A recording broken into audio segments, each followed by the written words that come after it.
thought about what you said last week with us, the farther away you get from the football, the farther away you get from football.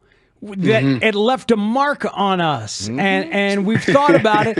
And here we are today, Olin. You said it, bizarro world, man. 3 free agents today after the 2 guard acquisitions. They have finally figured out you have to use resources on the O-line and the D-line. I wonder why they're doing this finally.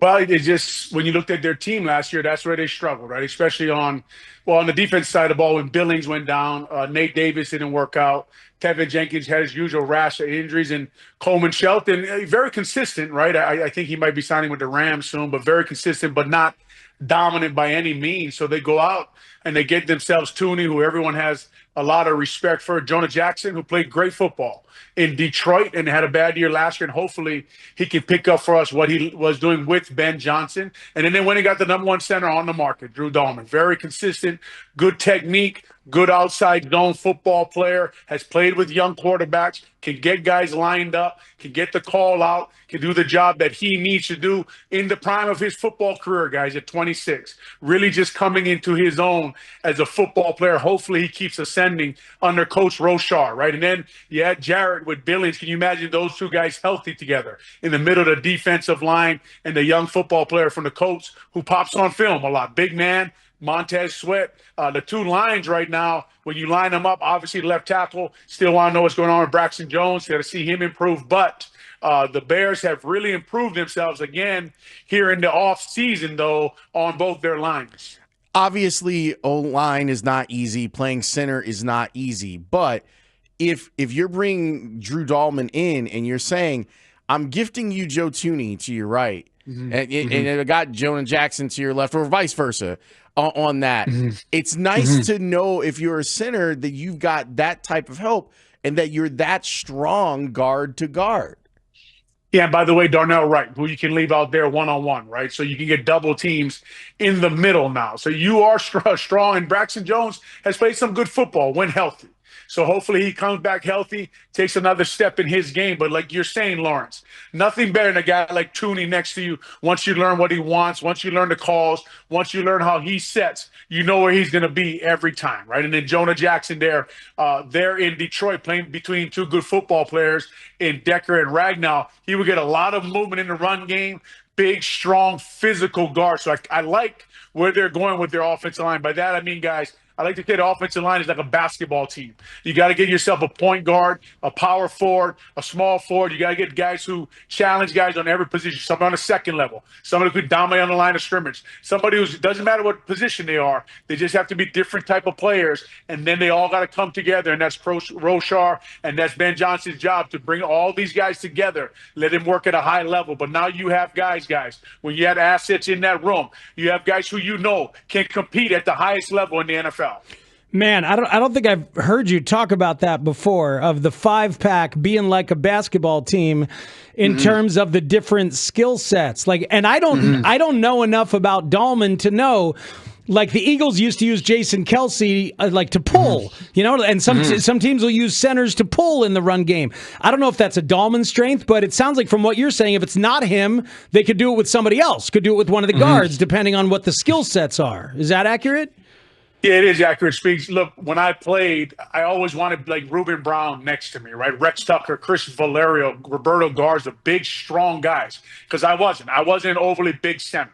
But I could do the other things. I could get to the second level. I could stand somebody up, take their leverage away, and then let the road grader arrive, right? Like stand the guy up, look at him, and just smile because he's about to get wiped out. Because here comes big Reuben Brown, right? To hit that hip, put him on his back. So that's what we talk about our basketball team. Imagine Drew Dalman will get to that nose guard quick, stand him up, and guess who's coming? Jonah Jackson coming down the pipe to blow you out. So that's what you need now. Dalman is an outside zone guy, so I haven't watched all his film yet. Haven't seen him do a lot of pulling, but I'm sure he can. I'm sure he can pull if he needs to pull. He looks like that kind of athletic center of me, a guy who can get on the second level. So it'll be fun to watch these guys. And then you got Tooney, right? The old grizzled vet. Gets guys in order, tells guys to walk through, to pay attention, tells guys in meetings, hey, Pay attention here, focus. This is what winners do. This is how you win football games. These are the details. You remember how much time we heard that last year from the Chicago Bears? We let the details go. Here's an older guy who understands what the details, what it takes to win football games. Man, I tell you what, I know it's the off season. We do this every year, and we've ended up disappointed the last couple of years. But for a guy who's been asking for assets in the lines, throw guys there, put guys in the middle of your line. You got to win football games in the trenches. I think the Eagles showed that this year. The Chicago Bears are starting to go in that direction where, look, we're putting as much as possible in these two rooms, and let's see how it shakes out. Hey, Olin, it's such a treat to get to talk to you on a day like this, and I know there are listeners out there who are tuning in with Bears excitement, and they want to learn stuff. We all want to learn stuff. Outside zone, you said. Explain to people, because I think Ben Johnson does run a lot of outside zone, but maybe that's not all he runs. But so are we going to, like, is Drew Dalman going to be able to do other stuff? But tell people about outside zone versus inside zone, and for an offensive line outside perspective. Zone, I think the Cincinnati Bengals first ran it with Ickey Woods, right down there in Cincinnati, and Anthony Munoz. And all it is stretch. They used to call it stretch down there in Cincinnati. And then Alex Gibbs made it famous down there with the Denver Broncos. Tom Nalen was their center. Reminds me a lot of Drew Dalman, guys. Tom Nalen, great football player for the Denver Broncos. Outside zone specialist. I remember my first play ever trying to run outside zone in the NFL. Guess what happened? Mike Wells picked me up 3 feet in the air and dunked me on my head. So I went and found Nalen film, and I studied it. And I said, okay, what does this guy do to get guys blocked? Because what I did in college doesn't work. And Nalen reminds me a lot of Dalman. And just the way of, like, you're trying to stretch the defense speed. So the back is aiming point is usually the outside leg of the tight end. And he's got to run there. You're trying to stretch the defense and then make one cut and come downhill. And Dalman does a nice job of either reaching, he reaches the nose, but I mean he cuts him off. Hard to do without film, hard to do without a grease board, but he cuts the nose off, gives the running back that crease, or he runs him. We say, okay, if you can't cut him off, run him out of bounds. But you're not trying to move him backwards. You're just trying to stretch the defense off and cut him off somewhere. Olin, you and Patrick have both said on these airwaves during our pre- and post-game shows that you've been disappointed with the level of professionalism that we've seen from the Bears over the last couple of years, but last year in particular. It feels like to me that when you bring in Grady Jarrett and you bring in Joe Thuney, I don't have to worry anymore about there being C's on guys' shirts anymore. Because guys that have actually been out here and done it at a high level are now in those rooms with guys. Like there's not a lot of I don't have to listen to that guy nonsense that can go on where you're talking about a guy in Thuney that has won a whole bunch of Super Bowls and been an all-pro, and Grady Jarrett too. Like I feel like this is a big step up in that little piece of football that people sometimes don't think about. Yeah, just the understanding. I talk a lot about when Ted Washington came in and how much he taught me about being a leader and what winning takes and the way to approach every week and the way to approach games. Remember, he did a lot of winning with the Buffalo Bills, and he knew how to approach games. I remember we won a game. I think it was the 2001 season that you guys were just talking about. We started 1-3. We finally won a game, and we were in there. We hadn't won much around here, and we were jumping around like we won the Super Bowl. And Ted told us that I can't use the words he actually used on the radio, but he told us in colorful words, basically be quiet and act like you meant to win the game. Like this is something you do every week in the NFL. It's about winning football games. And like you just talked about, Lawrence, these kind of guys you add to your team. And I think like that's why I mean, some would say at his age and even with his film, you like, why would you go get an older guy like Thuney, right? I think to the Bears, it's invaluable to have a guy like that walk into your building. I think you're paying a little more money for what he's going to bring up with what you're talking about, Lawrence, right? When you're talking about, I think he's going to be 33 next year during the season. Some of his film looks like that. Look, I look like 33 when I played at 33, right? So what you bring to a football team are other things. You bring the standard, you bring the culture. You try to bring young guys along, you teach them how to be a pro. Yes, those guys, Grady Jarrett, he's going in his 10th year. Good football player, gets off the ball incredibly fast. He is a handful when playing at a high level, and with Billings too in there. Teaching these young guys, put them out front, make them the leaders of your football team. Let guys watch them and follow them. Yeah, man. I knew you'd be excited about the idea of Jarrett and Billings being there together, two OGs, to really show them how to do it and play together. What about Gervon Dexter? Move him outside, play him in a rotation, play him along with those guys. It might feel like it's outside, but maybe it's not really outside in the Dennis Allen defense. Trying to figure out how that's all going to work out.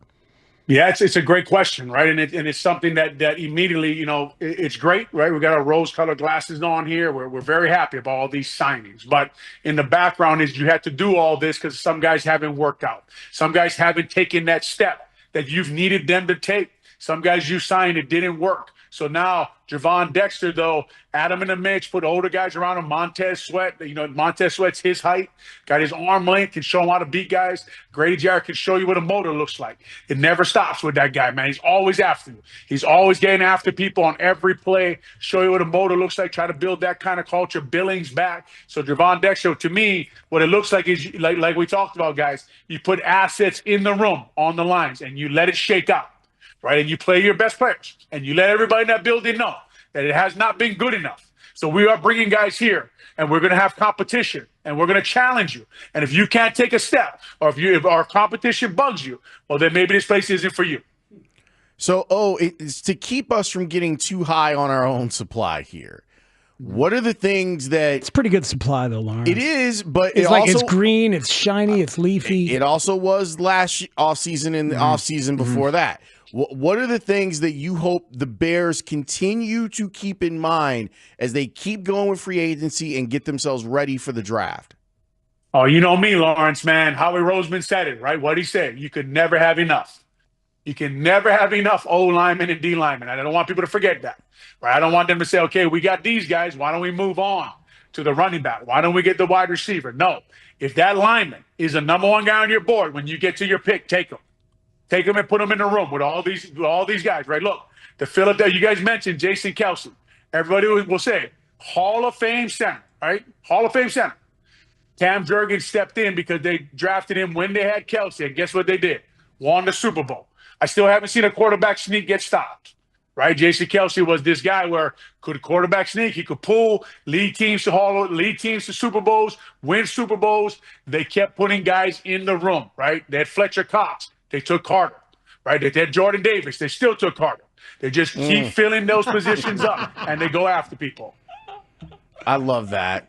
So even if it's Gray Zabel, we're seeing him like that. I don't know if that dude can play tackle, but he can certainly play center. Like I feel like interior line is off the board at 10.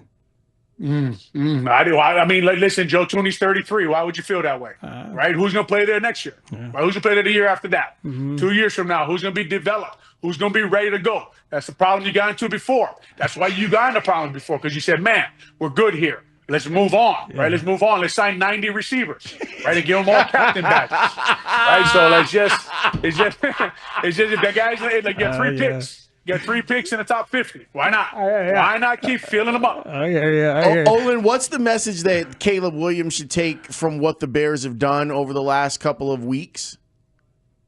They're buying into you, right? That's the message. They're buying into you, buy back into them. Engross yourself in Ben Johnson's offense, man. Go there, erase all the noise. Don't listen to anybody else. Let this guy coach you, be the leader for that team. They believe in you. They're spending all this money to protect you, right? He's a shorter quarterback, so they built the middle of the line like Drew Brees, right? Build the middle of the line, keep the front up. They used to say in New Orleans that middle was more important, right? Keeping the guys on the line of scrimmage because they had a shorter quarterback, right? If you got a guy like Herbert in San Diego, he doesn't have to drop. He's like 6'9". He just get the ball out, right? But when you have a shorter quarterback, the middle of your line has to be strong. It's almost more important than the outside of your line. So the message to him, Lawrence, is we got you everything you need, man. Now it's you. Now buy in. Now execute the offense and the details, and eventually you want this guy to say, hey, Joe Thuney, what was Tom Brady like, right? What was Patrick Mahomes like? What were they like every day? I remember when I went down to New Orleans, the first play of walkthrough, Lawrence and Spiegs, and I did my block and walkthrough, and I stopped, and Drew Brees went through every progression, and then he ran a sprint out drill, right? He never stopped. He did that every time. He went through like the walkthrough play went on for 40 seconds. And I thought to myself, that's why this guy is great. That's awesome. Olin, you heard your old buddy Mike Brown at the beginning Could you hurt somebody with a spoonful of pudding? You know, like no chance. No chance. I heard some of that interview too. I heard somebody mention FBI range, and we don't want to talk about that. I think that was Speeds, but we won't talk about that either. No, okay, yeah. Damn it! I hate that you heard that. I hate that you heard that. Busted, Speeds, busted, man. Come on, man. No, Mike Brown, guys, right? I mean, no one played the game harder than Mike Brown, man. That passion he played football with, the passion he lives with. Man, that guy, I could talk to him about football and hang out with him anytime. That guy, hell of a football player, probably the best pure football player I've ever played with. All right, I'll be careful. I'll be more careful with my gun range references. No, I think you said, "Oh, did I say that?" I've been trying to tell you. Speaks. I know you tell me. I don't listen sometimes. It is apparent. Trouble. It is. Oh, don't we have to take a break? Don't we take a break? Oh, as always, man, we love you. Thanks so much for breaking it down. We knew that you were the perfect person to get on the horn today, man, and we appreciate you. Speeds and Lawrence, thanks, man. You guys have a good day.